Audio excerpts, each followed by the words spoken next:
Hojjettoonni warshaa sukkaraa Fincaa'aa ji'oota lamaaf mindaa argataa akka hin jirre himan. Warshaan sukkaraa Fincaa'aa lixa Oromiyaa godina Horroo Guduruu Wallaggatti kan argamu yeroo ta'u, waraanni bilisummaa Oromoo immoo naannicha kan to'ate caamsaa 20 bara 2023 ture. Waraanni bilisummaa Oromoo naannicha to'ate caasaalee mootummaa dadhabsiisaa kan jiru yeroo ta'u, erga waraanni bilisummaa Oromoo naannicha to'ate garuu hojjettoonni mindaa dhabnee maatiin keenya rakkoof saaxilamee jiru. Gaafa guyyaa 20 duwwaa 20 siree akka lakkoofsa faranjiitti humni waraana caakkaa jiru oboon gara magaala keenya galee ture. Kanarraan kan ka'e waajjirooleen adda addaa kan warshaan qabu hundisaa caccabeetii kanneen biiroo adda addaa keessa jiran jechuudha kompiitara irraa qabe. Kanarraan kan ka'e hojjettoonni ji'a lamaaf walitti fufee mindaa dhabuudhaan kan ka'e hojjetaan dhaabbataan nama 2,000 waliin caallu nama gara 10,000 keessaa gara 6,000 kan ta'e hojjetaa humnaati. Namni kamillee socho'uu dadhabee jira. Nyaatee gadi ba'u mana kan itti bitatu dhiphina adda addaa keessa galanii jiru. Mooraaliidhaan gadi buunee jirra. Nama itti himannu hin qabnu. Aangawoonni mootummaa naannoo Oromiyaa haleellaa humnoota waraana bilisummaa Oromootiin caasaaleen isaanii naannoo sanii ari'atamuu miidiyaatti dubbatu irraa if qusataa jiru. Komii hojjettoonni warshaa sukkara Fincaa'aa ji'oota lamaaf mindaan arganne jechuun ibsan kanarrattis waan jedhan hin qaban. Manni yaalaallee naannoo ji'a lamaaf hin jiru ture.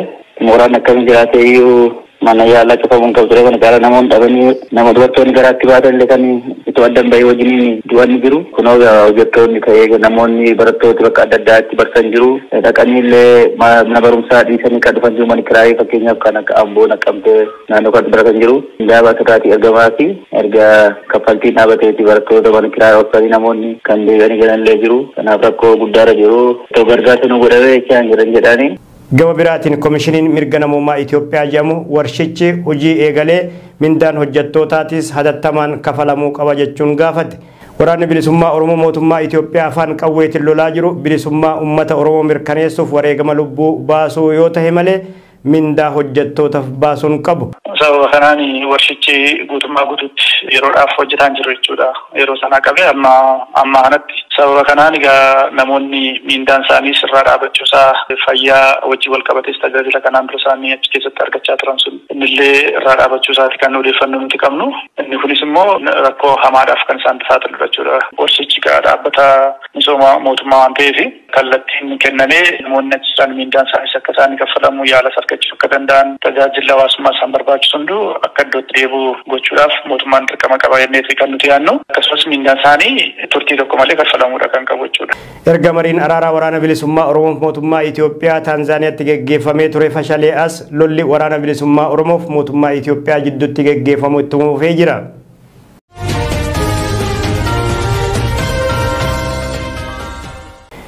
Instituutiin leenjii fi qorannoo seeraa Oromiyaa akkaataan hojiirra oolmaa labsii farra malaammaltummaa hanqina qaba jechuun qeeqe.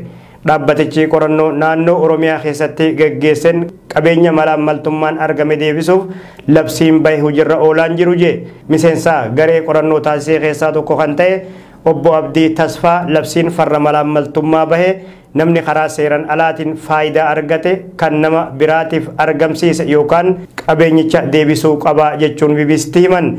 Dabaluunis namni karaa malaammaltummaatiin qabeenya horate yookaan nama biraatiif argamsiise sun faayidaa seeran alaa argate deebisuu qabaa jedhan obbo Abdiin akka isaan jedhanitti yoo deebisuun dandeenye ammoo qabeenya yakkamaa sanii miidhaa sangituun dhaalamuu qaba. Ta'us haala qabatamaa amma jiruun caasaaleen haqaa shakkamaa san adabsiisuu irratti qofa waan gammadanii dhiisaniif qabeenyi dhabame deebi'aa hin jiru jechuun qeeqanii jiru. Battala murtiin adabbii kennamu sanitti qabeenyi dhaalame akka deebi'u yookaan qabeenyi shakkamichaa akka dhaalamuu qabuu fi himannis walumaan akka irratti banamuu jedhan. Gama biraatiin shakkamaa saniin alatti qabeenyi firoota fi maatii isaa sakatta'uu irrattis hanqinni akka jiru eeranii jiru. Kaayyoon labsii farra malaammaltummaa fi seeronni bahan yakkamaa adabsiisuu fi qabeenya hatame deebisuudha. Garuu naannoo Oromiyaa keessatti labsiin kun yakkamaa adabsiisurra dabree qabeenya hatame deebisuu irratti hanqina guddaa qaba jedhan. namni yakka malaammaltummaan hidhame murtii adabbii erga xumuratee booda deebi'ee qabeenya malaammaltummaan kuufatee fayyadamuu danda'as jedhan. Kanaaf sababa kan ta'e labsiin bahe qixa sirrii taheen hojiirra oolaa hin jiru jedhan obbo Abdiin. Seerri labsii farra malaammaltummaa amma jiru qabeenya malaammaltummaan horatame himata yakkaan hariiroo hawaasummaa fi tarkaanfii bulchiinsatiin deebisuudha kan ajaju.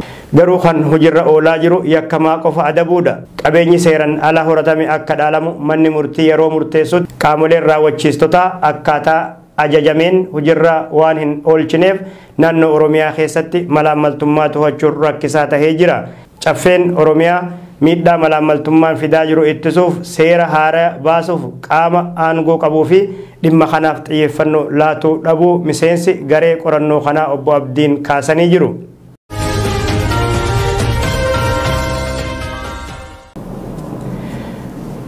Oduu biyya alaa keessaa immoo Yuukireen haleellaa cimaa fi balaafamaa ta'e humnoota Raashiyaa irratti fudhatuu maltii jedhan qondaalli waraana Ameerikaa tokko Jeneraal Maayik Miiliin akka jedhanitti haleellaan Yuukireen amma adeemsisaa jirtu amala waraanaatiin harkifataadha garuu fuulduratti dhiibbataa jiru jedhe.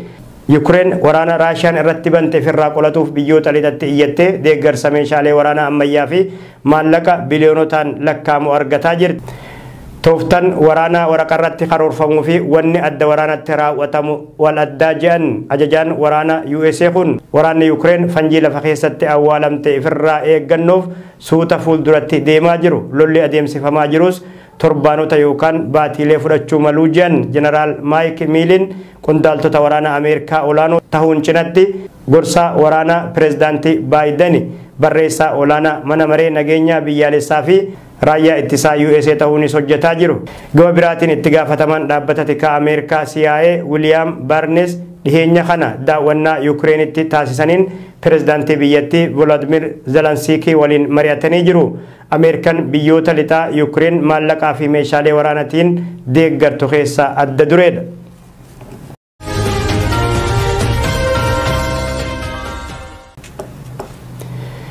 Dargaggoonni Chaayinaa godaansa imala ji'oota 5 fudhateen booda Ameerikaa seenan. Yin Jing dargaggeessa magaalaa Wuhan tan koronaa vaayirasiin yeroo duraa keessatti mul'atetti dhalate.